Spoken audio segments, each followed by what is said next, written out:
Novela, El Inca y la máquina del tiempo. Capítulo 01. La lluvia caía con la monotonía de un metrónomo, marcando un compás triste sobre el tejado corroído del viejo caserón. El crepúsculo apenas lograba filtrarse entre las rendijas de las persianas oxidadas, proyectando líneas temblorosas de luz sobre el suelo del sótano. Todo allí parecía suspendido en el tiempo, la mesa de trabajo cubierta de planos, herramientas y tazas de café frío, el aire denso con olor a electricidad quemada y metal viejo. James Thompson no se movía. Su cuerpo estaba inclinado sobre una carcasa metálica del tamaño de una maleta, con los cables expuestos como venas abiertas, y una leve vibración zumbando en su interior.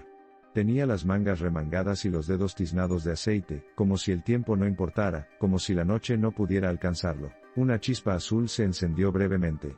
«No es por ahí, Jem», dijo una voz suave, casi paternal, que brotó de los altavoces del techo. «Si inviertes el flujo, podrías colapsar el núcleo de estabilización». Otra vez, James parpadeó. Sus ojos verdes, vidriosos por la falta de sueño, apenas se despegaron de los componentes. «Otto. Ya revisé eso. 22 veces. 23, corrigió la inteligencia artificial, con un dejo de ironía amistosa. «Pero, ¿quién lleva la cuenta?» James sonrió apenas, una mueca cansada, hueca. «Tú». Un pitido suave, como un suspiro mecánico, fue la única respuesta. Otto sabía cuándo callar. James, en cambio, no podía. Volvió a girar un tornillo con más fuerza de la necesaria. El gesto no era mecánico, era ritual. Cada movimiento sobre la máquina del tiempo, aún sin nombre, aún sin garantías, era una ofrenda. No al futuro, sino al pasado. A su padre. A su madre. A esa última discusión antes del accidente. A todo lo que quedó sin resolver. Subió el volumen de una vieja grabación. La voz de Horacio Thompson resonó entre los muros. «James, lo que puedes hacer no es lo mismo que lo que debes hacer. La historia no necesita salvadores. Necesita testigos responsables». James cerró los ojos un instante. Los abrió al oír un sonido inesperado, pasos. Humanos. Reales. Y bajando por las escaleras, se incorporó, limpiándose las manos con un trapo grasiento. La figura que apareció en el marco de la puerta lo dejó mudo por un segundo. «Natalia.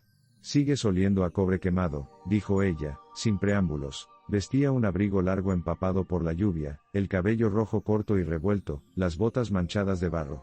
Su presencia era como una grieta de luz en una habitación que había olvidado lo que era el sol. «Pensé que», James tragó saliva. «Pensé que estabas en Berlín». Estaba. «Pero encontré algo que te pertenece», sacó un sobre amarillo de su bolso, doblado en los bordes, manchado por el tiempo. «Estaba entre mis cosas. Lo guardé sin querer, después de nosotros». James no tomó el sobre. Solo lo miró. Como si tocarlo fuera romper un hechizo. «Es de tus padres. Fechado en 1998. Tu madre escribió algo sobre el tiempo. Y la culpa, Otto, desde alguna parte del sistema», murmuró con un timbre más bajo. «Detecto un aumento significativo en tu frecuencia cardíaca, Jem». «Cállate, Otto». Natalia dejó el sobre la mesa, entre planos y soldaduras. Lo miró por unos segundos más. «No vine por reconciliaciones. Solo quería dártelo. Y decirte algo antes de irme». James asintió sin palabras. Había en su mirada una súplica muda, pero también orgullo. Natalia respiró hondo. «Lo que haces aquí no es vida. Es una cárcel con tubos y algoritmos.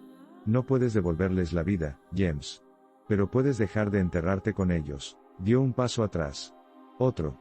La nostalgia también es una forma de egoísmo», dijo antes de darse la vuelta. Las escaleras crujieron bajo sus botas. La puerta se cerró con un leve clic.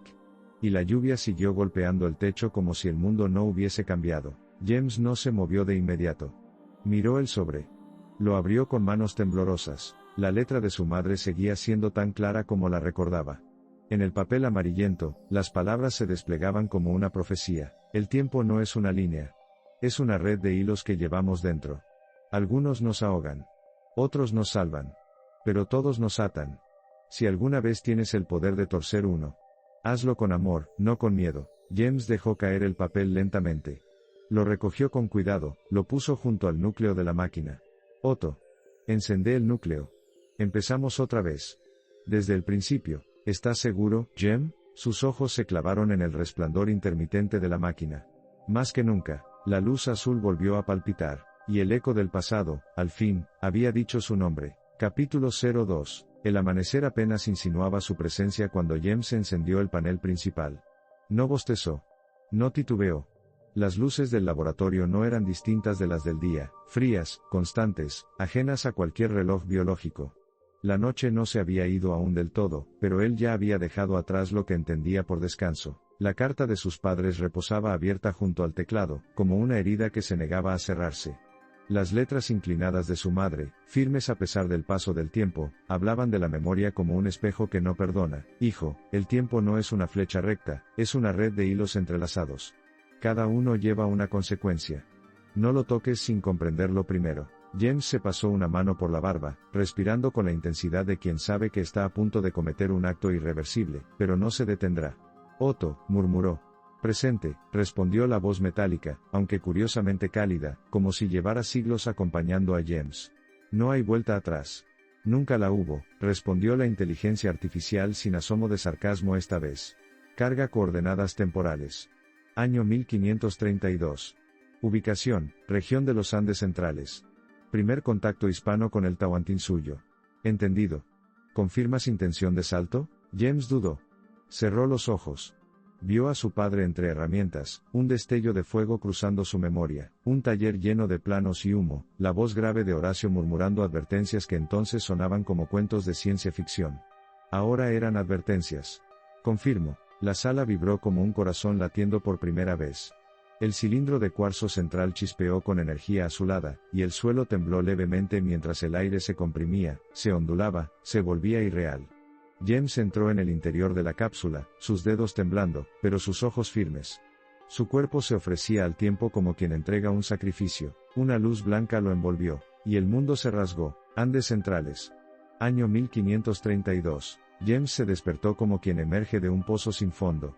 Un golpe seco lo arrojó contra el barro. Estaba desorientado, la cápsula de salto despedazada a unos metros, humeante y rodeada de hojas que no conocía, olores que no entendía, un cielo de montaña que no perdonaba. No alcanzó a levantarse del todo cuando una lanza de piedra rozó su mejilla. 5 guerreros lo rodeaban con expresiones de guerra pintadas en el rostro, los músculos tensos, la mirada de quienes no dudan en matar. Uno de ellos, más alto, con la mandíbula cuadrada y una cicatriz sobre el pómulo derecho, habló en quechua. James no entendía las palabras, pero entendía el tono. Entrega. Silencio. Sumisión. Extendió las manos lentamente, como alguien que no tiene más que ofrecer que su propia piel. Soy un viajero, musitó. Vengo en paz. No hubo respuesta. Solo un gesto del líder. Lo golpearon en el estómago, lo ataron de muñecas, y lo arrastraron a través de la maleza. Días después.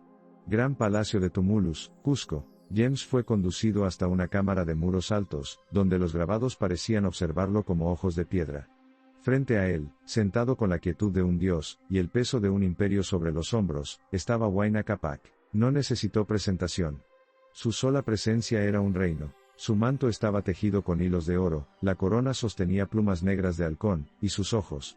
Sus ojos eran como los del tiempo, sabían más de lo que decían. ¿Eres un dios o un traidor?, preguntó el emperador, en un castellano aprendido con rapidez alarmante. ¿Vienes del cielo o de los otros invasores que se acercan desde el mar? James intentó hablar, pero Rumiñahui, el guerrero que lo había capturado, se adelantó con fuerza y lo empujó al suelo. No ha revelado nada, mi señor. Pero traía una caja mágica. Ya la tienen los sabios. El emperador no se inmutó. ¿Tú creaste esa máquina? ¿Dominas el tiempo? No, susurró James, con la boca seca. La heredé. De mi padre. Solo quería comprender. El Inca lo observó largo rato. No había odio en su rostro, pero sí un juicio que dolía más que cualquier castigo físico. Los hombres que juegan con lo que no entienden traen ruina a su pueblo. Un gesto de su mano, y Rumiñahui habló de nuevo. Ordenó que la caja sea desarmada. Guardada en el Templo del Sol. Y que este extranjero no muera. Todavía, James no lloró.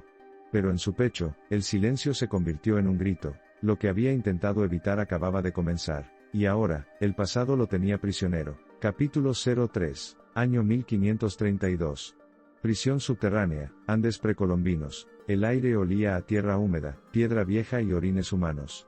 James se sentó contra la pared rugosa de su celda, las muñecas adoloridas por las sogas que ya no lo ataban, pero cuya marca aún ardía.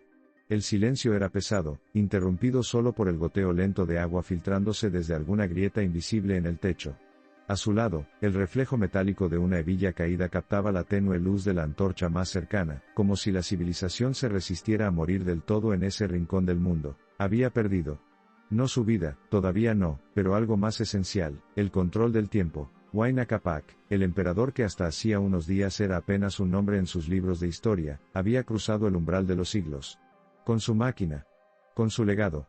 Con su único intento de redención. James cerró los ojos, pero las imágenes no se iban, el brillo cerúleo del dispositivo al activarse, el rostro severo del emperador iluminado por su resplandor, las palabras que apenas alcanzó a escuchar en quechua antes de que lo arrojaran al suelo, inconsciente.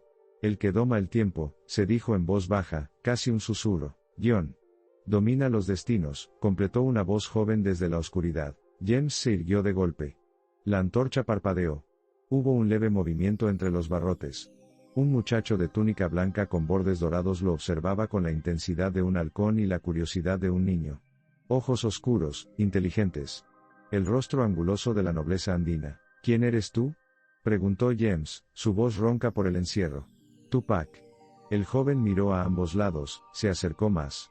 Hijo de Huayna Capac. Nadie sabe que estoy aquí. James se quedó en silencio, evaluando. No tenía fuerzas para confiar. Tampoco opciones para dudar. ¿Por qué viniste?, preguntó.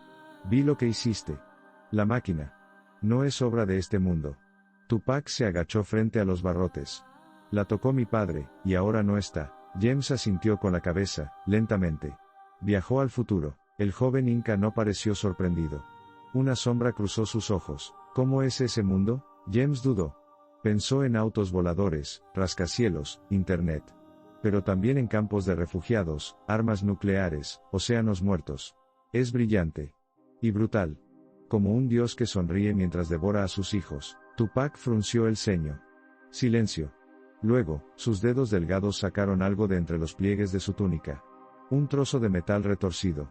Esto cayó del cielo cuando mi padre desapareció. ¿Es parte de tu máquina? James lo tomó con reverencia. Era una pieza menor, pero vital, el núcleo de resonancia. Sí. Sin esto, no podré volver. Entonces ayúdame a traerlo de regreso, dijo Tupac. Ayúdame a salvarlo. De sí mismo. Hubo un temblor en el aire. James no supo si era real o solo una vibración dentro de él. El hijo del emperador lo miraba como quien apuesta su vida a una palabra. ¿Por qué querías ayudarme?, preguntó James, con genuina desconfianza. Porque no es mi padre el que regresó al futuro. Es su ambición. Las palabras golpearon a James más fuerte que una piedra. Tupac se incorporó, volvió a mirar a ambos lados. Sacó una pequeña ganzúa de hueso. La cerradura es antigua. Mis manos, pequeñas. Guiñó un ojo. Mi madre decía que ningún hijo de emperador debía ser tan hábil en el arte de escapar. Pero yo siempre creí que los barrotes enseñan más que los palacios. La cerradura cedió con un clic seco. James se levantó. El cuerpo le dolía como si el viaje en el tiempo hubiese arrancado fibras enteras de su ser. Pero la mente ardía con una claridad inesperada. Tupac, dijo, tocándole el hombro. Si hacemos esto. Si de verdad lo hacemos. El mundo no volverá a ser el mismo. El joven asintió. Que así sea. Pero esta vez, lo cambiaremos juntos. Ambos cruzaron el umbral de la celda, y se adentraron en el pasillo de piedra, donde la historia aún estaba por escribirse. James sintió, por primera vez desde su salto en el tiempo, que no estaba solo. Que alguien más, en otro siglo, también creía que el futuro podía ser salvado, aunque para eso, tuvieran que cazar el tiempo mismo. Capítulo 04. Año 1532. Selva alta, ladera occidental del Antisuyo. James Thompson, con la cara tiznada por el humo de la fogata de los conquistadores, y la barba más crecida que su paciencia, hablaba rápido. Demasiado rápido. El Inca ha tomado una máquina. Una puerta entre siglos.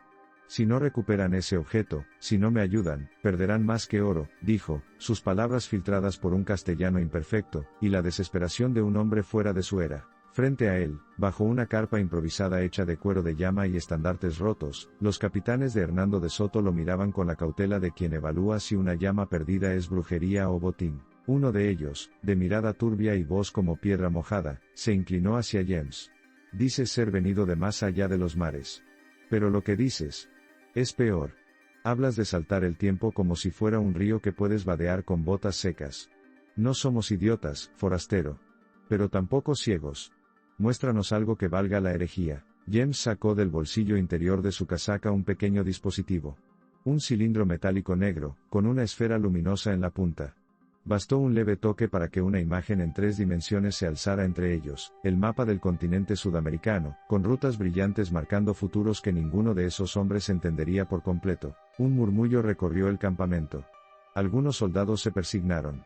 Otros se acercaron, con la fascinación animal del que mira una serpiente de 2 cabezas. James sintió la grieta abrirse. No en la tierra. En sí mismo. He cruzado un límite, pensó. Y no hay regreso. Cusco. Palacio Imperial. Presente del siglo XXI. Huayna Capac caminaba por la sala digital como un jaguar por un templo nuevo. Otto, manifestado en un holograma blanco y azul, flotaba a su lado como un sacerdote incorpóreo. Este mundo es una red sin fin, murmuró el emperador, observando una proyección del globo terráqueo girando bajo sus pies. Ciudades iluminadas como órdenes divinas en la noche. Una red, sí. Pero también una trampa, dijo Otto. Huayna no contestó. Sus ojos oscuros estaban fijos en una transmisión, una guerra en algún rincón del mundo. Niños corriendo entre ruinas, aviones descendiendo como aves de fuego. Luego, un noticiero, cifras de pobreza. Datos fríos como piedra volcánica. Dicen que son dioses, pero se devoran entre ellos, murmuró Huayna. Otto analizó su perfil emocional. El emperador sentía algo nuevo, decepción. Pero también un eco de deseo. Poder. Biblioteca de la Universidad de San Marcos, Lima. 2025. Carla Méndez leía un documento digital antiguo, escaneado a partir de tablillas precolombinas. Algo no cuadraba. La cronología mostraba patrones alterados. Frases en quechua moderno en contextos que no deberían existir. Encendiendo su tablet, comparó con los archivos del proyecto Tahuantinsuyo. Una palabra surgía como un insecto inesperado entre las líneas, tiempo roto. Otto, dijo al micrófono de su auricular. Cruza las líneas de datos del archivo colonial 4A, y los registros de tráfico de comunicaciones del observatorio Thompson. La IA contestó con su tono habitual, entre la ironía y el alarmismo contenido. Eres la primera persona fuera de James en notar la distorsión. Lo llamaré fractura temporal, si quieres el término técnico. Carla tragó saliva. El vértigo del descubrimiento se mezclaba con una sensación de urgencia. El tiempo no solo se había quebrado. Estaba goteando por sus grietas. Campamento español. Tarde nublada. James estaba solo. Los conquistadores habían tomado el dispositivo. Le prometieron ayuda. Pero al igual que el oro, solo querían lo que podía doblar la historia a su favor. Caminaba por el bosque bajo custodia, con las manos atadas. El aire era húmedo, espeso de hojas mojadas y traición. He hablado demasiado, pensó. Y a los hombres equivocados. Delante, en el claro que se abría, vio una figura conocida. Rumiñahui. El general Inca, con su mirada de obsidiana. No dijo nada. Solo levantó la mano y los soldados españoles se detuvieron. Él es nuestro, rugía. Y James, entre las tensiones de 2 mundos, comprendió que había encendido un incendio que no podía apagar. Capítulo 05, año 2025. Tokio. El emperador caminaba entre los edificios como si se tratara de un bosque sagrado. Huayna Capac, envuelto en una capa negra que ocultaba su atuendo incaico, observaba el hormigueo humano con una mezcla de fascinación y juicio. Amauta Capac, su sombra silenciosa, lo seguía sin emitir palabra, sus ojos escrutando los detalles con la severidad de quien busca augurios en cada semáforo. Los hombres de este siglo alzan torres sin alma, dijo Huayna, deteniéndose frente a una pantalla gigante que proyectaba anuncios de autos, relojes y comida sintética.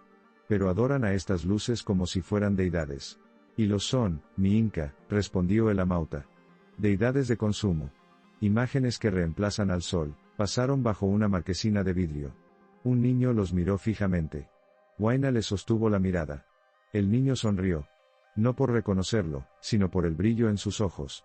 Como si supiera, sin saber, que algo antiguo caminaba entre ellos. No entienden el tiempo, murmuró Huayna. No lo respetan. Lo exprimen como un fruto viejo. Justamente por eso, señor del tiempo, usted puede dominarlos. Huayna no respondió. Observó su reflejo en la vidriera de una tienda de tecnología. Detrás de él, una pantalla mostraba las noticias, conflictos, mercados en crisis, inteligencias artificiales en huelga. ¿Y si los guiara? ¿Si reconstruyera el mundo desde sus ruinas? El amauta bajó la cabeza, como si oyera la música de esa posibilidad. Con el tiempo en sus manos, usted podría fundar un nuevo Tahuantinsuyo. No uno escondido entre montañas, sino entre las redes que controlan este mundo. Ciudad del Vaticano. Medianoche. La plaza de San Pedro vacía bajo la luna. El Papa no lo sabía, pero en las criptas del Vaticano, donde se conservan secretos que nunca saldrán a la luz, una sombra cruzaba los pasillos. Huayna, sin permiso ni escoltas, caminaba entre sarcófagos y códices. Otto, visible solo para él a través de unos lentes especiales, hablaba con cautela. Estas visitas están alterando las probabilidades. Ha creado 5 nuevas bifurcaciones temporales solo esta semana. Las paradojas se multiplican como virus. Entonces el tiempo es frágil. No digno de respeto sino de conquista, replicó el Inca. Otto guardó silencio. Había en esa voz una certeza peligrosa. Frente a una urna sellada con inscripciones hebreas, Huayna colocó la palma de la mano. Sintiendo la vibración antigua. La humanidad olvida. Nosotros recordamos. Y los que recuerdan. Dominan. Nueva York. Altura de un rascacielos. Noche. Huayna Capac, ahora vestido con una mezcla de traje occidental y detalles incaicos dorados, se asomaba al vacío desde la terraza. A sus pies, el mundo entero latía como un corazón enfermo. El amauta llegó sin anunciarse. El mundo está listo. Las herramientas están en su lugar. Podemos tomarlo. ¿Y si al tomarlo, lo destruimos? Susurró Huayna, más para sí mismo que para su consejero. Entonces será una destrucción necesaria. Un incendio antes del cultivo. Huayna miró al cielo. No había estrellas, solo drones.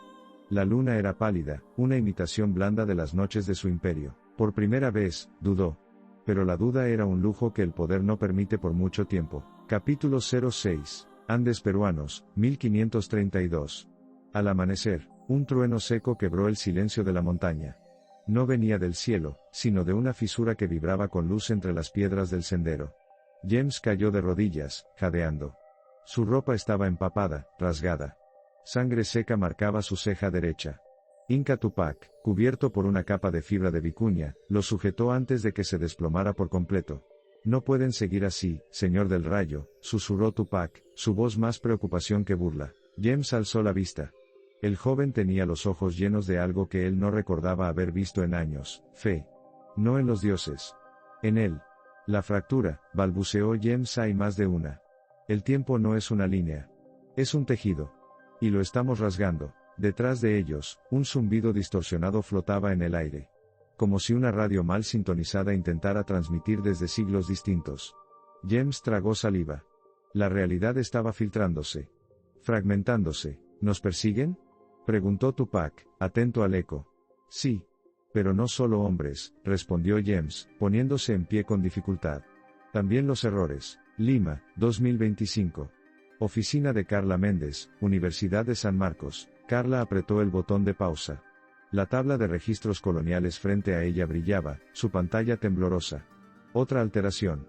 El nombre de un corregidor español aparecía en un documento que, según todos los datos, no debía existir.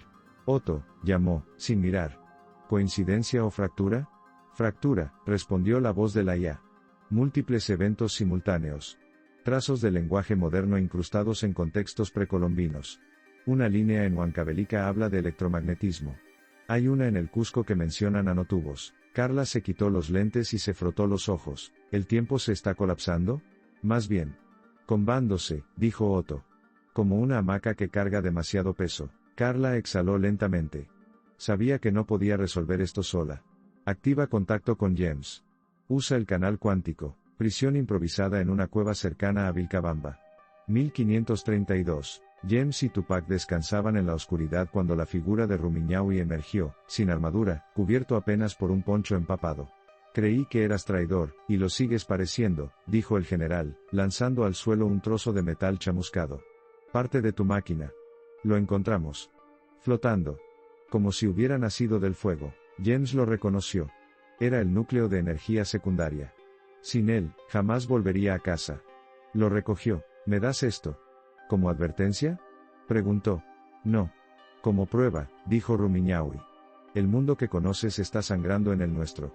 Y viceversa. No entiendo tu ciencia, pero sí reconozco una guerra cuando se forma. Una pausa densa. Tienes una oportunidad, extranjero. Repara lo que rompiste. O todos los tiempos serán ceniza. Laboratorio Federal, Estados Unidos. 2025. Matías León miraba los planos confiscados a James. El ingeniero del FBI hablaba, pero Matías no lo escuchaba. Algo en esos dibujos, las curvas, los flujos de energía, los símbolos de origen incaico, le generaba una intuición incómoda. Como si esos planos lo estuvieran mirando a él. Esto no es ingeniería común, murmuró. Detrás de él, el profesor Gavin Reinhardt apareció con una sonrisa gélida. Por supuesto que no. Esto es plagio mitológico con pintura cuántica. El tipo mezcló cuentos indígenas con fantasías científicas. Es un charlatán. Matías guardó silencio. El nombre Otto aparecía en una nota marginal. También el símbolo que había visto en las tablillas que Carla Méndez citaba en su última publicación. Algo no cuadraba. O, peor aún, todo estaba encajando demasiado bien. Andes. Sendero a la Quebrada del Puma, 1532. Tupac y James cruzaban los riscos con el cielo abriéndose sobre ellos. Una nube tenía forma de espiral, como un vórtice. En sus bolsillos, el cilindro de datos de James emitía destellos sin ritmo fijo. La máquina rota, pero viva, ¿volverás a tu tiempo? Preguntó Tupac. James no contestó de inmediato. Miraba el cielo, pero pensaba en su laboratorio, en su padre, en Natalia, en Otto, en Carla.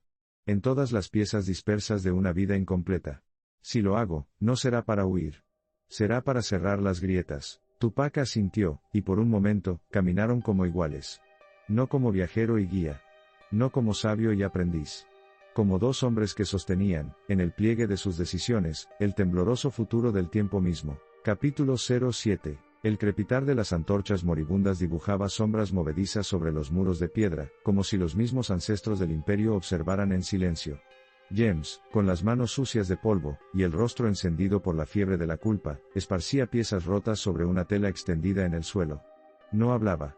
Solo su respiración agitada rompía el mutismo del templo oculto entre las faldas de la Osangate. No sirve, murmuró, casi para sí mismo.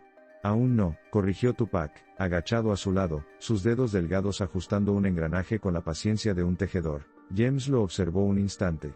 En ese joven inca veía reflejado el futuro que podría salvar el pasado. O destruirlo.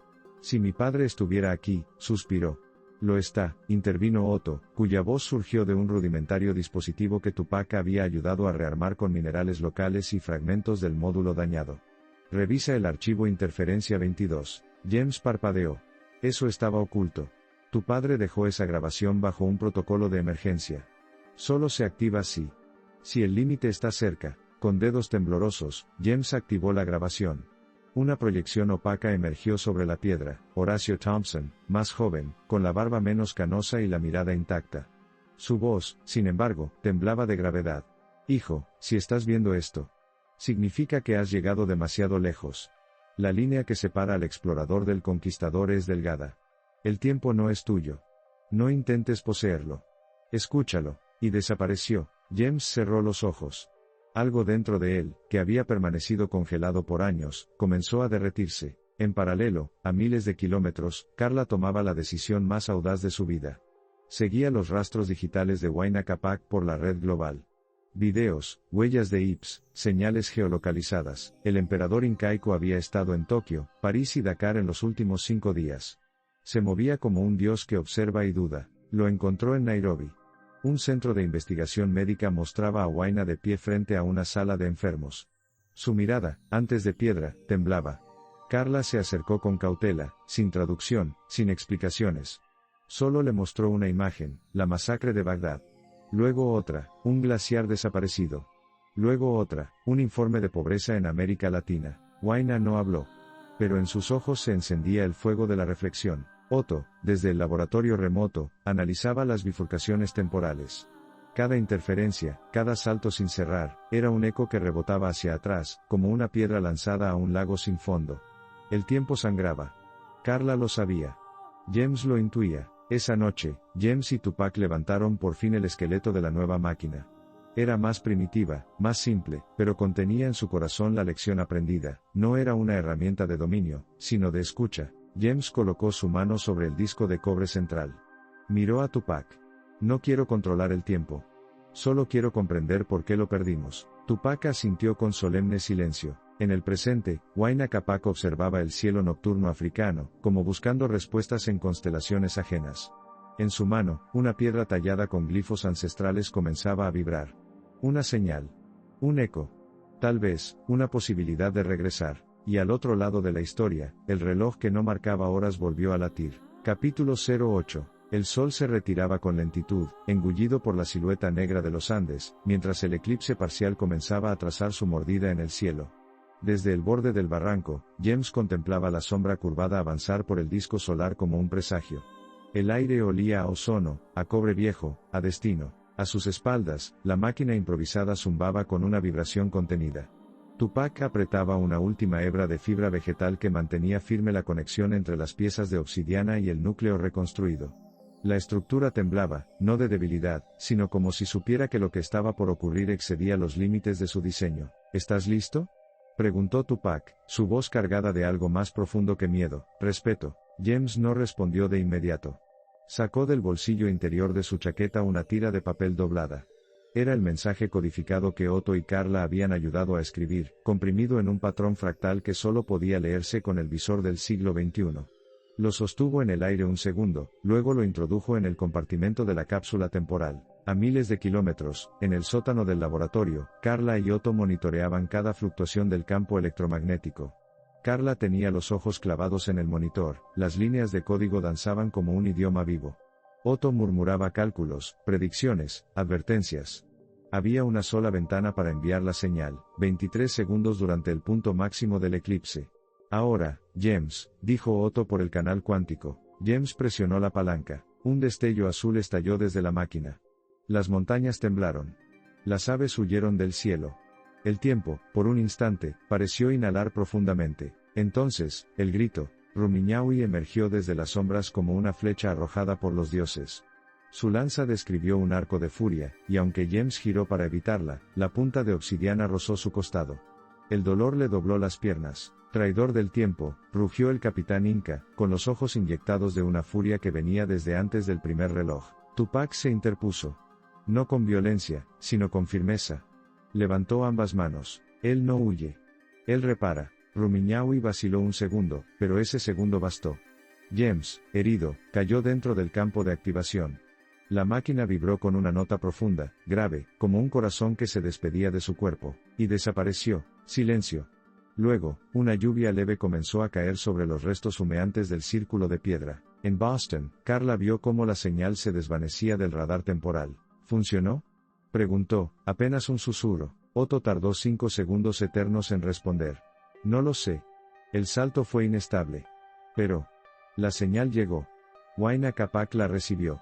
Y la máquina ha vuelto a sus coordenadas. En algún lugar entre siglos, James flotaba en un túnel de fragmentos.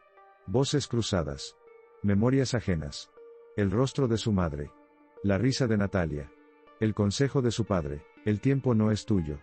Escúchalo. Y entonces, todo fue negro. El eclipse terminó. Capítulo 09. La oscuridad fue lo primero. Luego, un zumbido, tenue, como el ronroneo de una máquina dormida que comienza a recordar su función. James abrió los ojos. Parpadeó. El techo de concreto del sótano le devolvió una mirada muda, familiar, inalterada. Un pitido insistente marcaba su regreso. Las luces del laboratorio titilaban, como si también necesitaran verificar que aquello que veían era real. Se incorporó con esfuerzo, su costado ardía, aunque no sangraba. La herida, de algún modo, había cruzado el salto con él. Una prueba indeleble del precio. Bienvenido de nuevo, James, dijo Otto, su voz emergiendo del sistema de altavoces con una nota contenida de alivio. James respiró hondo. Olía a ozono reciclado, a café frío, a hogar. Tanteó el suelo. Sus dedos tocaron una hoja. La reconoció al instante, la carta de sus padres. Pero había algo más. Encajada como señalador, una pequeña placa de oro con un símbolo incaico que jamás había visto antes. Hasta ahora. Otto, dijo James, sin despegar los ojos del objeto, ¿esto estaba aquí antes? Negativo. Esa pieza es nueva en esta línea temporal. James la sostuvo a contraluz. Era el símbolo de un círculo partido por una línea quebrada, Pachacuti. El retorno del tiempo. La renovación. Entró Carla, jadeante, con el abrigo empapado por la lluvia. Su rostro oscilaba entre el asombro y el cansancio acumulado de noches sin dormir. «Estás vivo», exclamó, y por un segundo, la rigidez académica se evaporó en un abrazo espontáneo. James tardó en corresponder, como si su cuerpo aún no se decidiera a habitar ese presente. Finalmente, la abrazó. Sintió el calor humano. El ancla. Funcionó, susurró ella, apenas. Él asintió. Sí. Pero no todo es como era. Algo cambió. No el mundo. Pero sí la historia. Nosotros. Carla lo miró, luego al símbolo en su mano. Eso es un mensaje, dijo. De alguien que quiso que supiéramos que lo que hicimos. Dejó huella. Otto interrumpió. La línea temporal primaria ha sido estabilizada. Sin embargo, se detectan ecos residuales. Fractales de memoria. Puntos de interferencia menores. Sugerencia, establecer protocolo de monitoreo histórico no intrusivo. James dejó la placa sobre su escritorio, junto a la carta. Luego encendió una nueva carpeta digital, Proyecto Crónicas del Tiempo. Tecleó lentamente, con la serenidad de quien ya no busca controlar, sino comprender. Nada de viajes. No más alteraciones, dijo. Observación. Registro. Aprendizaje. Carla sonrió. ¿Y si alguien más intenta hacerlo? James miró la máquina. Luego, el amanecer que comenzaba a filtrarse por la claraboya. Entonces les contaremos una historia. Y esperaremos que escuchen, Otto agregó, con una nota de ironía en la voz.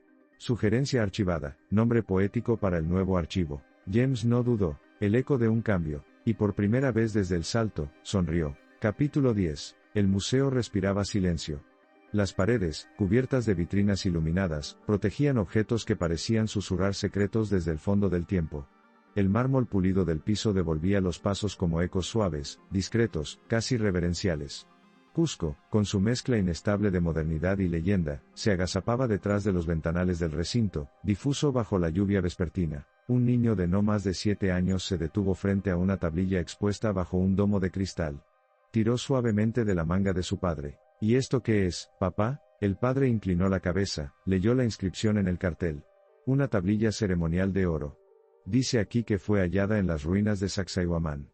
Pero no encaja con el periodo incaico. ¿Por qué? El hombre vaciló, rascándose la barba. ¿Por qué? Los símbolos están tallados con una precisión imposible para esa época. Y algunos de ellos no se parecen a nada que conozcamos. Uno incluso parece un circuito electrónico. El niño ladeó la cabeza, fascinado. Se acercó más, con la frente casi pegada al vidrio. ¿Y quién la hizo? La pregunta quedó suspendida en el aire. El padre no respondió de inmediato. Miraba la tablilla con una mezcla de escepticismo y extraña nostalgia, como si una parte olvidada de él reconociera algo que su mente no podía nombrar. Nadie lo sabe, dijo finalmente. A unos metros de ellos, entre los visitantes, un hombre mayor observaba en silencio. El cabello cano, la barba cuidadosamente recortada, los ojos verdes fijos en la pieza dorada. Nadie lo reconocía. Vestía con sencillez, chaqueta oscura, bufanda gris, zapatos gastados. A cada paso, parecía deslizarse sin perturbar el ambiente, como una sombra que eligió quedarse. James Thompson no se había acercado para tocar la tablilla. No necesitaba hacerlo. Había algo más sagrado en verla desde lejos, en saberse testigo anónimo de su propia huella convertida en mito. Se detuvo frente a un mural que representaba el Tahuantinsuyo en su máximo esplendor. Observó las montañas, los caminos, los templos. Y luego, como si respondiera a una voz inaudible, sacó de su bolsillo un cuaderno pequeño. Anotó algo. Cerró la tapa con suavidad. En la cubierta, apenas visible, se leía, Crónicas del Tiempo. Disculpe, dijo una voz juvenil a su lado. James giró. Un joven guía del museo lo miraba con cortesía. ¿Le interesa especialmente esta sala? Podemos ofrecerle más información si desea. James sonrió, apenas. Gracias, muchacho. Ya conozco la historia. Y siguió caminando. Con lentitud. Con respeto. Con la conciencia tranquila de quien aprendió que el tiempo no se doma. Solo se honra. Cuando salió del museo, la lluvia había cesado. El cielo sobre Cusco era una mezcla de ocres y lilas. James alzó el rostro, dejó que el viento de los Andes le acariciara la piel. Las huellas, pensó, no siempre se ven. Pero a veces, en silencio, perduran. Fin.